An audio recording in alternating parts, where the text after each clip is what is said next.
আসসালামু আলাইকুম। প্রিয় দেশ ও বাসী, আমার ভালোবাসার মানুষেরা, আপনাদেরকে সবাইকে একটা উদ্দেশ্য করে কথা বলতে চাচ্ছি। এখন এই মুহূর্তে যে ভিডিওটা বানাচ্ছি, দেখতেই পারতেছেন আমি এখন যে সাইকেলটাতে বসে আছি, এই সাইকেলটা ভাই দেশের কোনো তেল লাগে না।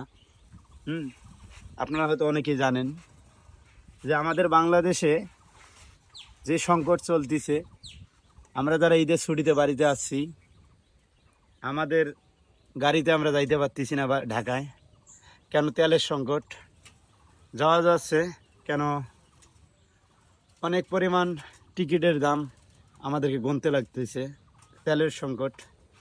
দেশে এসে মোটরসাইকেল চালাইতে পারতেছি না, তাই এখন শুরু করলাম আবার বাইসাইকেল। সেই অনেক ছোটোকালে এদের সমান থাকতে বাইসাইকেল চালাইছি।